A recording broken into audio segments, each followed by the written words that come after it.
నెల పుట్టి ఇంకా 5 రోజులు కూడా కాలేదు. ఇంతలోనే ఏ సరుకులు లేవంటే ఏం చేయాలి మేము? ఇప్పుడు ఎవరక్క లేదని చెప్పింది, సరుకు అయిపోయిందని చెప్తున్నాం. 10 రోజులు పోయాక రండి ఇస్తాం. ముందు జనాన్ని తీసుకుని ఇక్కడి నుంచి పోక. 10 రోజుల తర్వాత కాదు, ఈ రోజు లోపల ఉన్న సరుకులు తీసుకోకుండా వెళ్ళాం. మేము అదే చెప్తున్నాం. ఈ రోజు నువ్వు తినకుండా పోవు. తన్నులు సరుకు అయిపోయిందని చెప్తే పోమ్మా. సరిగ్గా సరుకు ఇచ్చారని ఆడితో గొడవ పడుతున్నావు. రా తల్లి రా. పోను రే బామర్దే, ఏంది బావా? న్యాయం అడిగేదాంతో ఎప్పటికైనా సమస్య ఏదో ఒక విధంగా అడ్డుపడుతూనే ఉంటది. ఈ రోజు రాత్రే పక్కూరు వాళ్ళు పిలిపించి సరుకు ఖాళీ చేసేయి. అలాగే బావ.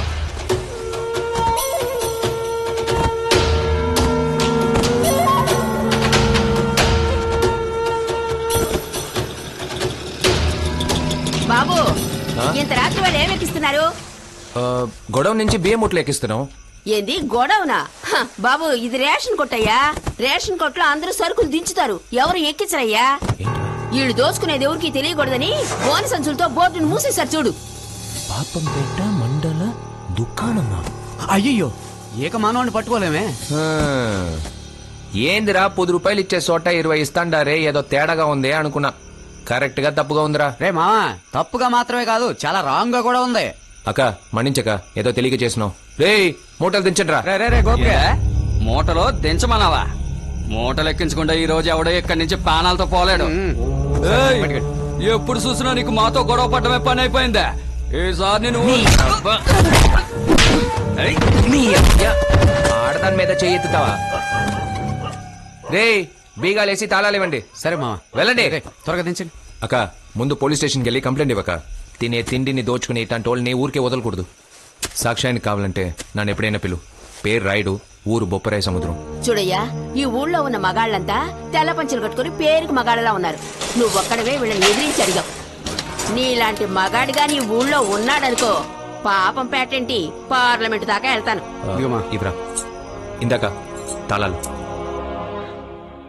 చూడమ్మా, నువ్వేమో వాడు రేషన్ బియ్యం దోచుకున్నారని కంప్లైంట్ ఇచ్చావు, వాళ్ళేమో రేషన్ కొట్టు తాళాలు పోయాయని నిన్న రాత్రి కంప్లైంట్ ఇచ్చారు. నేను ఇప్పుడు ఎవరిని అనుమానించి కేసు పెట్టాలి? ఏం పర్వాలేదు సార్. ముందు రేషన్ కొట్టు తాళాలు కనపడడం లేదని ఓ కేసు కట్టండి నా మీద. ఆ తర్వాత కేవలం రేషన్ బియ్యం దోచుకున్నాడని బాచి మీద ఓ కేసు కట్టండి. 2 కేసులు నా ముగ్గురుతో నేను కోర్టులో చూసుకుంటాను. ఏం బాచి, ఏమంటా?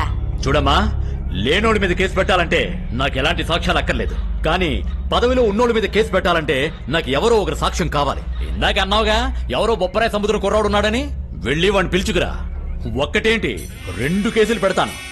వెళ్ళమ్మా, వెళ్ళు.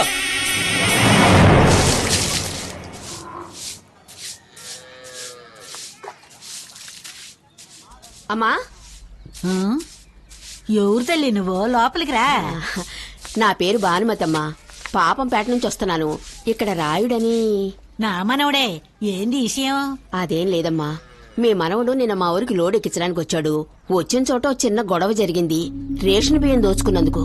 మీ మనవడే నాకు సాయం చేసి ఆ దోచుకున్న గుంపు నుంచి నన్ను కాపాడాడు. దోచుకున్న గురించి పోలీసులతో చెప్తే సాక్ష్యం ఉంటే తీసుకురా, కేసు కడతాము అన్నారు. అందుకే సాక్ష్యం చెప్పడానికి మీ మనవని తీసుకెళ్దామని వచ్చాను. ఏడి తల్లి ఎంత అమాయకంగా ఉన్నావు? రేషన్ లోకంలో ఒకడు దొంగిలించకపోయి బతుకుతున్నాడంటే వాడంతటి నీచుడై ఉండాలి, ఎంతటి పోరంబోకై ఉండాలమ్మా. అట్టాంటోడితే నీకెందుకు తల్లి గొడవ? ఇలా చూడు తల్లి, ఊళ్ళో జరిగే గొడవలన్నింటికి నేను నా మనవడిని పంపను.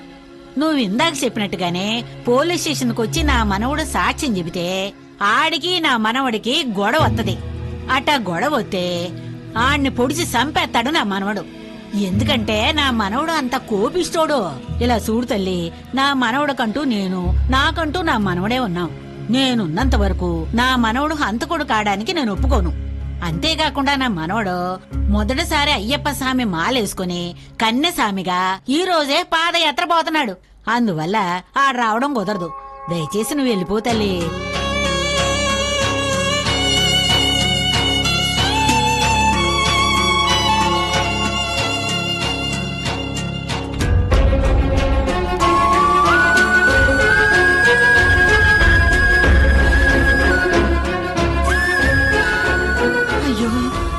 సరిగ్గా సాములు ఇప్పుడే వస్తున్నారే.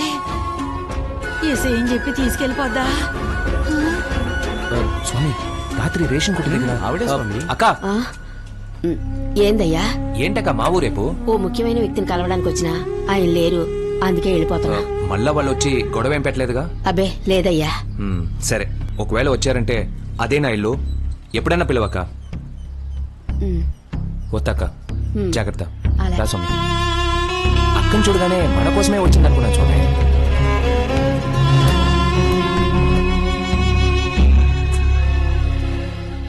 మనం ఎన్నో విధాలుగా ప్రయత్నించాం, ఒక్కడూ సాక్ష్యం చెప్పడానికి రావడం లేదు. వీడు మాత్రమే కాదు, పోలీసు కోర్టు అంటే ఎవడూ సాక్ష్యం చెప్పడానికి రాడు, ఎవరు పంపరు కూడా.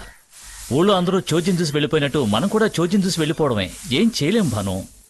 అమ్మా నాన్న చెప్పేది కరెక్టే కదమ్మా, ఊర్లో వాళ్ళ గొడవలు మనకెందుకు? నువ్వు బిట్ట అనకూడదు భాగ్య. ఈ మాట మీ నాయనన్నా కూడా ఒప్పుకునేదాన్ని. ఒక ఆడపిల్లగా నువ్వు బిట్ట అనకూడదు. ఎందుకంటే జీవితంలో ఒక మగాడి కన్నా ఆడదానికి ఎక్కువ ధైర్యం ఉండాలి. అప్పుడే గెలవగలం. ఆ నీచుల్ని ఏదో ఒకటి చేసే తీరుతాను. కావాలంటే ఓ పని చేయొచ్చు. కనకమ్మా, ఏ కనకమ్మా, వద్దనాక ఇట్రా వచ్చి ఇందులో ఓ సంతకం పెట్టు. దేనికక్క? మన వార్డుని మార్చే విషయంగానే పెట్టు.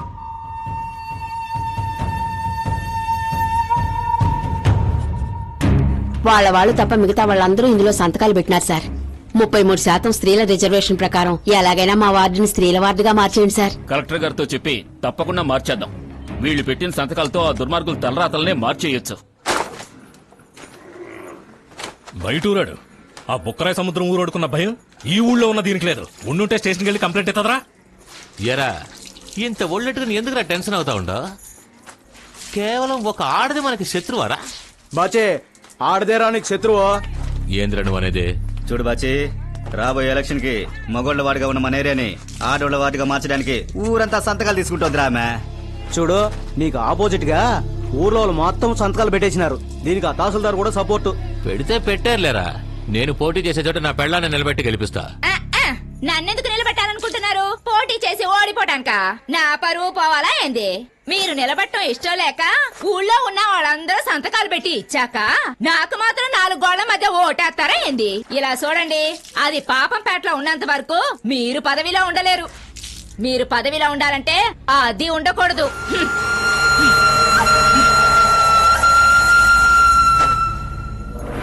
అద్దె తీసుకున్న తహసీల్దార్ని పిలిచి భైరవుడు బాచి మాట్లాడారు. కానీ తన నిర్ణయం మారదని తహసీల్దార్ చెప్పారు. తప్పకుండా పాపపేటలో ఈయన ఏ పదవికి రాకుండా చేస్తాం. కట్టి పారేస్తాడుగా ఊరుకోడు, కత్తికో కట్టుగా నరికి పారేస్తాడు. మనం దేనికి రా బాజీ అధికారంలో ఉన్నవాడిని నరుకుతా పొడుతా అండం? 5 ఏళ్లు పదవిలో ఉన్న మనకే ఎంత బలుపుంటే 50 ఏళ్లు పదవిలో ఉండే ఆడికి ఇంకెంత బలుపు ఉంటది? కాలే కట్టిని తీసి పారేస్తే పోయి దానంతటదే ఆరిపోద్దరా.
అలా నా భార్యని దారుణంగా చంపడం మాత్రమే కాకుండా తన శరీరాన్ని ముక్కలు ముక్కలుగా నరికి తలలేని మొండెంగా చేసి మంటల్లో కాల్చి తలొచ్చుకున్నా పారేశానయ్యా.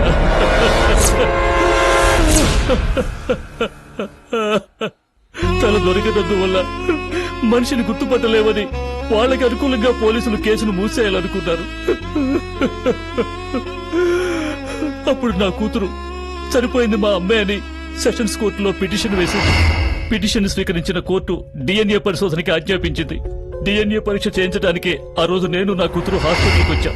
డిఎన్ఏ పరీక్ష చేస్తే ఎక్కడ దొరికిపోతారో అన్న భయంతో ఈ విషయాన్ని బాచి భైరవుడితో చెప్పాడు. మాట్లాడి పరిష్కరించుకుందామని ఆయన నన్ను రైస్ మిల్లుకి రమ్మని. అప్పుడే నువ్వు గాయపడి ఆయన్ని కాపాడావు. ఇంకా నయం, ఆ రోజు నేను భైరవుడితో మాట్లాడలేదు. డిఎన్ఏ పరీక్షలో చనిపోయింది నా భార్య అని నిరూపణ అయితే బాచిగాడు వాడి మనుషులు ఈ కేసు నుంచి తప్పించుకోలేరు. వచ్చే వారం బాచిగాడి మీద ఛార్జ్ షీట్ ఫైల్ చేయమని తప్పకుండా కోర్టు నుంచి ఆర్డర్ వస్తుంది. ఆ ఆర్డర్ వస్తే ఎమ్మెల్యే అవ్వాలన్న వాడి కళ్ళ నీరు గారిపోతుంది. అందువల్ల మమ్మల్ని ఎలాగైనా కోర్టుకు వెళ్లకుండా ఆపాలని వాడు ప్లాన్ చేశాడు. అందుకే నన్ను నా కూతుర్ని చంపాలని మార్కెట్లో తరుముకుంటూ వచ్చారు. అదృష్టం కొద్దీ నువ్వు అక్కడ ఉన్నావు. ఇదేదో చాలా బాగుందే. ఉన్న గొడవలు సరిపోక ఇదొకటా? ఇలా చూడండి సారు, మీ అమ్మాయి అందంగా ఉంది కదా అని నా మనవుణ్ణి లవ్ చేయమని చెప్పాను. అందంలోనే ఆపద ఉంటదన్నది సరిపోయింది. ఊళ్ళో ఉన్న ఏ గొడవలకి నా మనవడు పోడు, మీ గొడవలకి వాడు రాడు. రే నువ్వు రారా పదా. అన్నమా ఏంటి? రే నేను పోతున్నా, నువ్వు వస్తావా రావా? రారా అంటే. రారా.